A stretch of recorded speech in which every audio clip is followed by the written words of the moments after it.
Little view of the area we came in. We started the elevator ride down in that area there. 26-story elevator ride up to the top. Crevice down in through there. Try that. Now this is the upper box. Only up about 5 stories. It's the cutout in the rock here.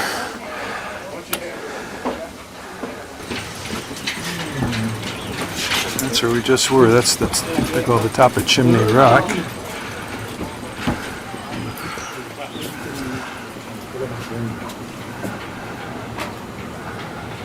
Often after another 10-story run here.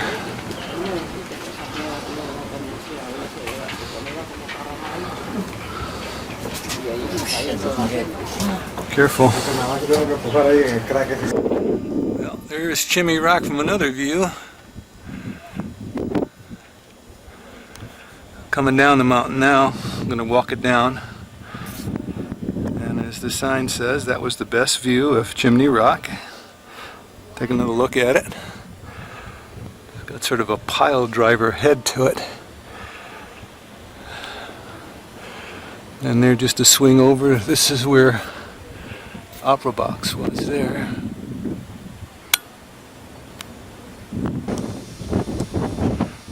And that's just another view there.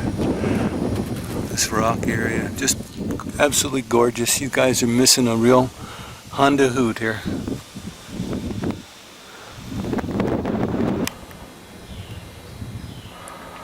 On my way to the Needle's Eye here. Out that way some. Well, I've been climbing steps for about the past 30 minutes, if you can hear my breath, and I'm still about only halfway to the falls. It does level off up here, if I can cut through to that, and then it walks away, and I guess around that rock up there must be the falls. Now this was a unique little walk around through Wildcat Trap. Is a very narrow passageway, probably about 18 inches, 20 inches at its narrowest down there, but definitely a block for fatter people.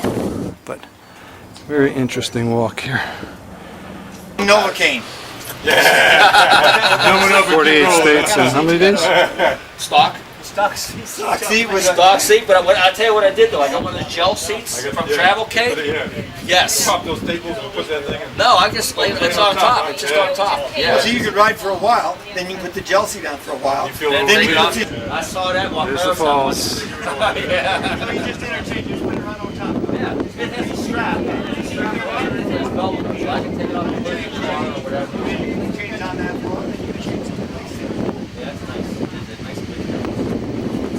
Nothing. Now your whole butt gets done. Yeah. Big test. That's a remarkable feat.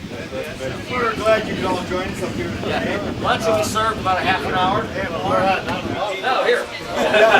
We ordered in. That's right. They're bringing pizzas on its way. Okay. This is looking the opposite way. There's a lake formed by the river there.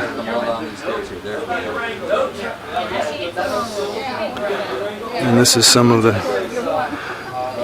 picturesque countryside on this walk. Got about another hour to get back to lunch. Okay, this is the Inspiration Point. That's what I was just standing on there. I'm going to pan back here. And here's some of the ledges we're coming through. Down behind this. You get through there. And then there's a lot of little pitfalls here. And then there again is the falls. Thought it would be heavier actually.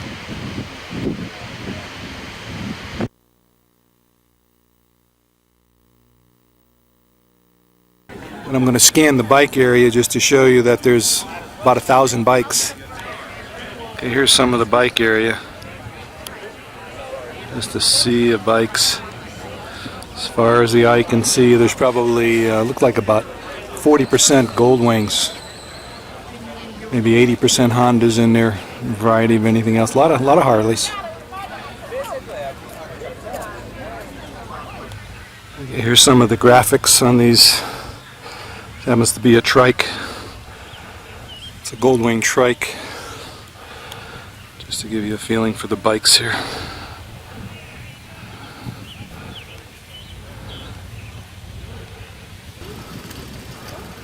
There's a PC. This is where the uphills meet the downhills. This is me on the downhill side. Starting to clear out the early guys. And there's the old Honda waiting for me. There's Hannah Honda. Okay, we're going back to Asheville now. See if I can get a ride on the Buell. Look at all these bikes here, huh? Good looking bikes.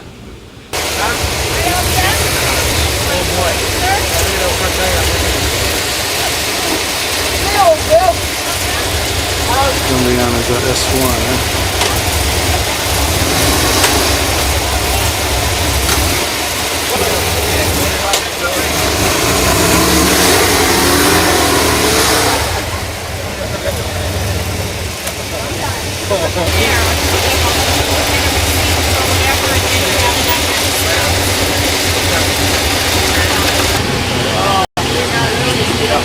This is what I'm going to be on here. These are the Buells. There's my number 17 coming up here. Battle Tracks. Here come the Yamaha Stars. Rode that yesterday.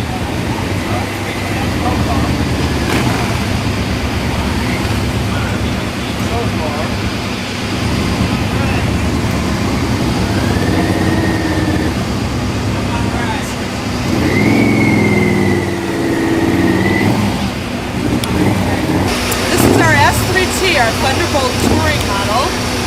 Most of them are set up very much the same way. There's some differences in characteristics of the ride as well as some of the parts on it, but in general the things I will tell you will hold true for all of the four models. Most importantly are the front brakes. You need to be very aware of these front brakes. There's a single disc and 6-piston caliper set up in front. 6-piston caliper bites, really bites. If you grab a fistful of brake, you will skid your nose across the pavement, so please be careful. Do yourself a favor as you come out of our corral and out of this parking lot, sort of test the brakes a little bit. 1 finger, 2 fingers, and finally 4 fingers, feeling how much pressure you need to really stop the bike, okay? They are intended to give you about 70% of your stopping power on this bike, and the back brake should be giving you about 30%. So it's very much a Grand Prix bike setup, and you do not get more than 30% out of those brakes.